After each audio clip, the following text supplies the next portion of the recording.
എല്ലാ പ്രിയ വിദ്യാർത്ഥികൾക്കും പുതിയ വീഡിയോയിലേക്ക് സ്വാഗതം. SLC സേ പരീക്ഷാ ഫലം പബ്ലിഷ് ചെയ്തിരിക്കുകയാണ്. How to check SAY exam result 2025. വിശദമായ വാർത്തയിലേക്ക് തന്നെ കിടക്കാം. ആദ്യമായിട്ട് ഈ ചാനൽ കാണുന്ന വിദ്യാർത്ഥി ഉണ്ടെങ്കിൽ തീർച്ചയായും മറക്കണ്ട സബ്സ്ക്രൈബ് ചെയ്ത് കൂടെ പറയാൻ പ്രത്യേകം ശ്രദ്ധിക്കുക. സബ്സ്ക്രൈബ് ചെയ്തതിന് നോട്ടിഫിക്കേഷൻ ബെല്ലേക്ക് ഓപ്ഷൻ എനേബിൾ ചെയ്യുക. ചാനൽ വീഡിയോസ് നിങ്ങൾക്ക് ഉപകാരപ്രദമാകുന്നുണ്ട് തീർച്ചയായും ലൈക്കും കൂടി ചെയ്യുക. അതുപോലെ നിങ്ങളുടെ സുഹൃത്തുക്കളിലേക്ക് ഷെയർ ചെയ്ത് കൊടുക്കാനും കൂടി പ്രത്യേകം ശ്രദ്ധിക്കുക. അതുപോലെ നമ്മുടെ ചാനൽ വാട്സപ്പ് ചാനൽ ജോയിൻ ചെയ്യാൻ ലിങ്ക് നിങ്ങൾക്ക് വീഡിയോയ്ക്ക് താഴെ ഡിസ്ക്രിപ്ഷൻ ബോക്സിൽ നൽകുന്നതായിരിക്കും. അപ്പോൾ നമുക്ക് തന്നെ വളരെ പ്രധാനം അറിയിക്കുന്ന വാർത്തയിലേക്ക് തന്നെ കിടക്കാം. SLC say exam result 2025 result publish ചെയ്തിരിക്കുകയാണ്. How to check SLC say exam result 2025 നമുക്ക് നോക്കാം. ഇതിനെ നിങ്ങൾ slcexam.kerala.gov.in എന്ന വെബ്സൈറ്റിൽ പ്രവേശിക്കാം. slcexam.kerala.gov.in എന്ന വെബ്സൈറ്റിൽ പ്രവേശിക്കാം.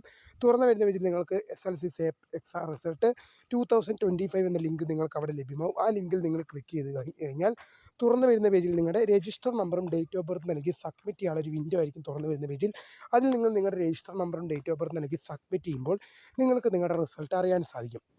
SLCയിൽ ഏതെങ്കിലും പരീക്ഷയ്ക്ക് ഫെയിലായിപ്പോയ വിദ്യാർത്ഥിനികൾക്ക് നിങ്ങളുടെ ഫലം ഇപ്പോൾ വന്നിട്ടുണ്ട്. നിങ്ങൾ സേ പരീക്ഷ എഴുതിയിട്ടുണ്ടെങ്കിൽ തീർച്ചയായും നിങ്ങളുടെ ഫലം അറിയുക.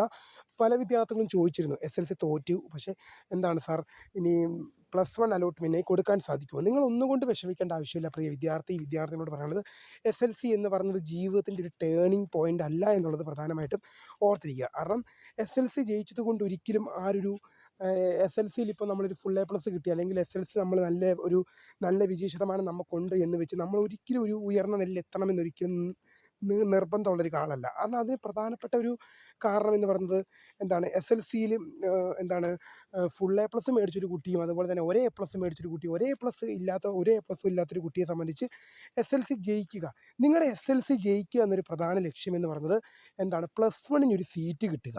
+1 സീറ്റ് കിട്ടുക എന്നുള്ളത് മാത്രമാണ് SLCയുടെ ഒരു ഘടകം. അതിലപ്പുറത്തേക്ക് SLCയുടെ ഒന്നുമില്ല. അതാണ് ഞാൻ മനസ്സിലാക്കിയൊരു കാര്യം. ഇപ്പം ഞാൻ SLCക്ക് ഒരേ A+ ഉള്ളൊരു വിദ്യാർത്ഥിയാണ്. അപ്പോൾ എന്നെ സംബന്ധിച്ച് ഞാൻ മനസ്സിലാക്കിയ ഒരു കാര്യം എന്ന് പറഞ്ഞ കാരണം +1 സീറ്റ് ഒപ്പിക്കുക, അല്ലാതെ SLC കൊണ്ട് വേറൊരു ഗുണമില്ല. കാരണം നിങ്ങൾ +2 കഴിഞ്ഞ് മറ്റേതെങ്കിലും കോഴ്സിന് പോകണമെങ്കിൽ നിങ്ങളുടെ +2 സർട്ടിഫിക്കറ്റാണ് ആവശ്യം. അതുപോലെ തന്നെ നിങ്ങൾക്ക് PSC പോലുള്ള ഗവൺമെൻറ് ജോലിക്ക് മറ്റ് ആവശ്യങ്ങൾക്കൊക്കെ എഴുതുമ്പോൾ SLC ക്വാളിഫിക്കേഷനുള്ള ജോലി എന്ന് പറഞ്ഞാൽ വളരെ കുറവ് മാത്രമാണ്. മിനിമം +2 എങ്കിലും വേണം. അപ്പോൾ SLC എന്ന് പറയുന്നത് ജീവിതത്തിൻ്റെ ടേണിംഗ് പോയിൻ്റ് അല്ല. അതുമാത്രമല്ല, +1 സീറ്റ് ഒപ്പിക്കുക. SLC ജയിച്ചാൽ മാത്രമേ +1 പഠിക്കാൻ പറ്റൂ.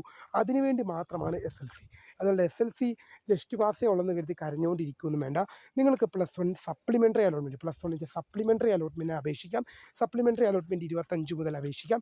അപ്പോൾ അതുമായി ബന്ധപ്പെട്ടുള്ള അപ്ഡേറ്റുകൾ നമ്മൾ അറിയിക്കും. അപ്പോൾ പുതുമയെ കാണുന്നതിന് my name is Kritha. For the career. Thank you for watching. By.